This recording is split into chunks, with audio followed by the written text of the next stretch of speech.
Bryce, where do you, between your days at Texas A&M, which probably doesn't seem like all that long ago really, but where do you think you've sort of made your biggest strides? Or if you had to describe to someone how your stuff looks different now than it did in college, what would you tell them? Yeah, I think honestly, like as soon as I got here, we dove more into the analytics of everything, and we had access to that stuff like at A&M, and we just never really got too far into it. And once I got here, and I was like, it was presented to me, and I was able to implement it into pitching. Like things really started to take off, and pitch usages, getting fastball up, throwing sliders in different locations and stuff it's helped out quite a bit. So And shapes. mm-hmm. Yeah. Yeah, pitch shapes as well. But these guys are really good at communicating it in a way that like you understand it quickly, and why. Like it seems like it's very user friendly. it is, yeah. It's super cool. I mean, like I said, at A&M we had a track man and we had Rapsodo and stuff, but like just getting raw numbers, it's hard to just look at it and know what to do with it whenever you've never really been introduced to it. So here it's like on the portal, we got our pitch grades, we have everything we need, and if you have any questions, they'll show you. So it's helped me out a lot. So on the portal, what are some of the numbers that really jumped out to you about your stuff in particular over the past year? Really, like as soon as I got here, just going over like pitch grades, and in college, like I felt like I was good, but like fastballs would get hit more than they should, and getting here and learning that like my pitches are all above average, and I just have to put them where they're supposed to go. I think that was one of the main things that like opened up my eyes. I didn't have to be like as perfect as I thought I needed to be in college, and main thing is just getting it over the plate and getting it to the top of the zone fastball wise. But that was probably the main thing. Did you always have the two versions of the slider, or has that kind of been an iteration through pro ball? No, that was something I picked up last year. I've always thrown the gyro slider. I learned that like my freshman year of college, but last year I was watching Brash throw against in Chicago, I think, and they like zoomed in on his grip. I was like, hey, I'll try that tomorrow. But I was throwing with Pierpont, and I just threw it at him, and he was like, what was that? I was like, I don't know, different grip. He's like, all right, we're gonna work with that. And then that week he was like, we're gonna throw it in the game so we can see what the pitch grade says about it. He's like, we need about 5, and ended up throwing it like 20 times. So from there on, it's kind of taken off, the sweeper. So that was an addition like mid-year last year. Did it feel normal when you threw it right away? Did you feel like, oh, this is nice, I like this? Or Yeah, it was weird because it was like I said, I ended up throwing it like 20 times that game, and I believe it was in Hillsboro, but I just threw it as hard as I could, and it just went to the zone. I was like, pretty simple there, but. So does it look like Brash's? Because Brash's looks pretty nasty at times. Yeah, I mean, I've had comps to Brash. I think his is a little harder. So whenever I throw it right, it's pretty good. So just gotta keep velo pushing it. Try to be like 82 with it, 84. So is that, sweep away from the righty, bears in on the hands of the lefty, and then the gyro. Can you describe the action of that, righty, lefty? Yeah, it's going to be more velo driven. I need it to be like 88 plus, but it's ideally I want it just to go down, just straight down. So just nice and firm, and have it work down, work fastball up, and then I can go change up and sweeper to either side. So late action where it kind of looks like anything else, and then at the end it just dies. Mm-hmm. Yeah. Have you talked to Brash at all about that, or picked his brain about the grip and the action on it? Yeah, I don't know what's wrong with his finger, but his finger bends, and my finger doesn't want to do that. So I can't really do it exactly like him. But we've talked about it, and I told him, I was like, yeah, watched you start and stole one of your pitches from you. So that's amazing.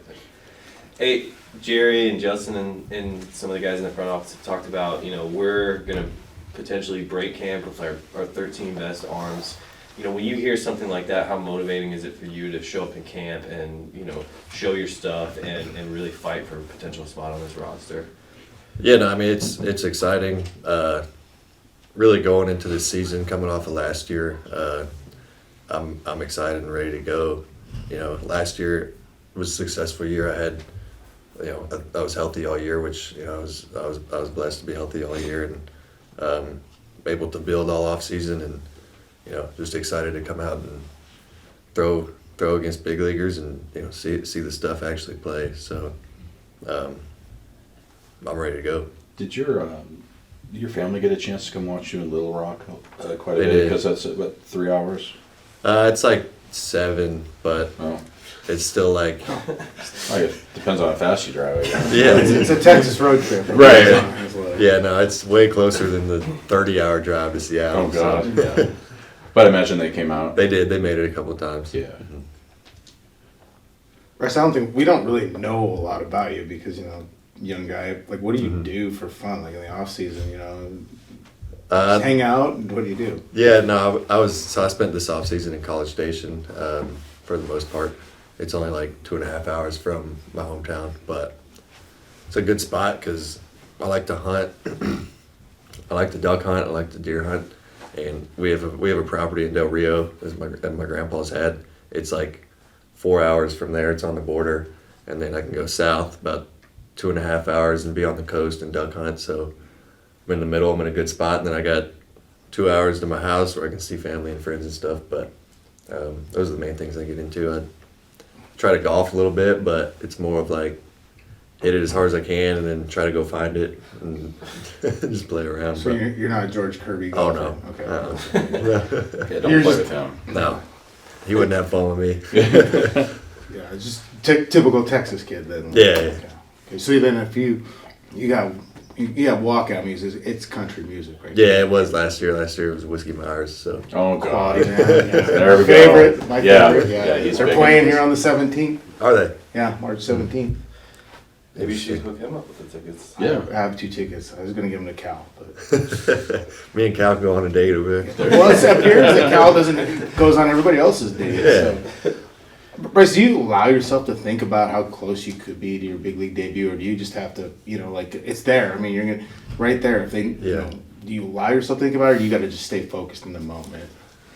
I mean, I think about it just because it's like, it's whenever it comes, it's going to be a big day, and it's something I've worked towards my whole life. But I don't really think it's any added pressure. It's like that's what I've been working for my whole life, So it's like we're just slowly getting closer to that goal, but that's not the end goal. So, just to be as good as I can, and go out and pitch as best as I can every day. So that's the main thing.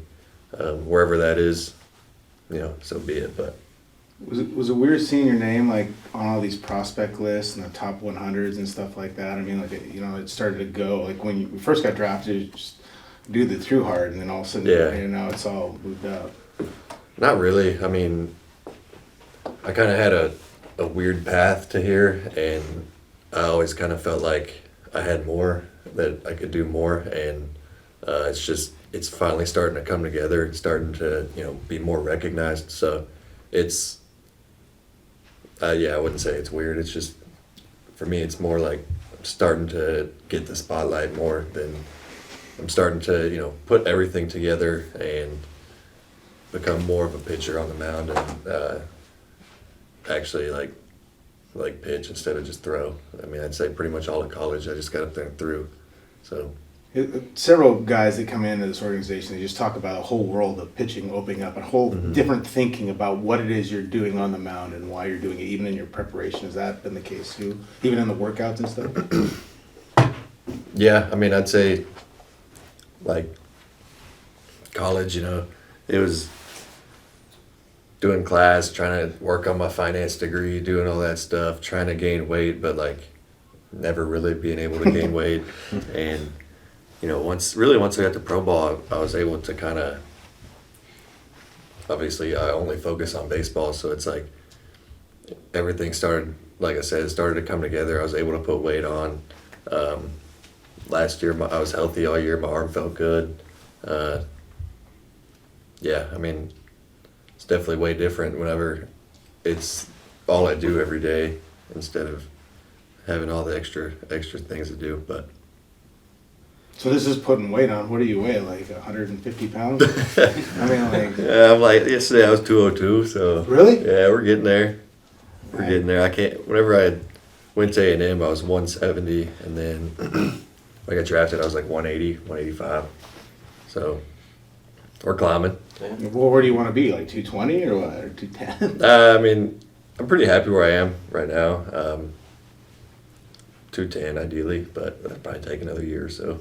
You hang with us. You hang with us. We'll get you there. There's a in and out on the corner. I don't know if you know. Yeah. Brian could show you. Yeah, Leo's. We went there with Cade. We can put weight on you. We know how. Yeah.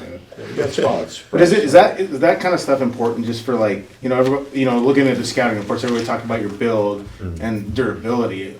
Putting on the weight and showing people that hey, I can carry the load. Is that important? Yeah, and I think like you spoke on the prospect list and stuff. I think going into last season, it was a big question mark as to whether or not I could start and whether I could be durable through a season and all that, because the most I'd thrown in a season was my senior year at A&M, and I threw like 60-something innings. And I put on a little bit of weight last year at last year's strength camp, and then last year's off season, and ended up with 130 innings last year and felt good at the end. So I don't know if it's a direct correlation as to the weight or just to taking care of my arm more, but I'd say it helped. I also had velo increase last year.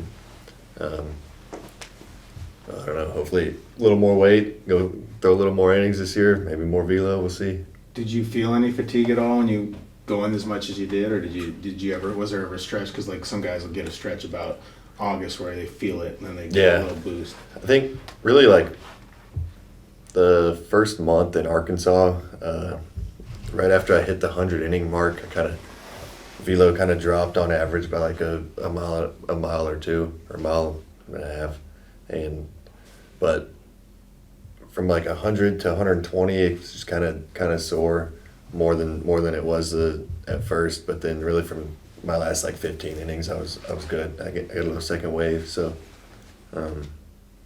finished the year strong. How do you manage the fatigue at that, especially since you're in territory that you've kind of never really been in at that point? I just kept doing what I was doing all year. Really, I mean, I didn't know if I had an innings limit or if I was gonna keep rolling, and just kept hitting, crushing arm care and eating. At the end of the year, I kind of it was weird. In season in college, I'd lose like 10 pounds at least. Last year I threw over double the innings I've ever thrown, and I only lost like 5 pounds. But end of the year, I was just trying to crush the spread that they brought and rip arm care. But I don't know, it came along. Was Sean McGrath a big help for you? Yeah, he helped out. Yeah. He got it going. Yeah, we always got creative with throwing and arm care type stuff. That I think definitely helped out. He got a good gig, didn't he? Oh yeah. Yeah, that's cool. Yeah, he's doing good. I think. The Mariners aren't afraid to promote a young guy. I mean, like you look at Matt and you look at George and Logan. Like it's kind of there. I mean, do you feel like that pitching is something they just really understand how to maximize for you guys? Yeah, I mean, you look at all the pitching talent we have in this organization, and I think you definitely could say that. I mean, we got everybody from the top to bottom. We're in good shape in the pitching department. They definitely know what's going on there. I mean, we got guys throwing 100. We got guys with 30 inches of sweep on a slider. they know what's going on. I watched Barola the first time yesterday. I've never seen him before. Yeah. What's your impression of that guy? I love that dude. He's funny. We limited conversations, but due to the language barrier, but he's good.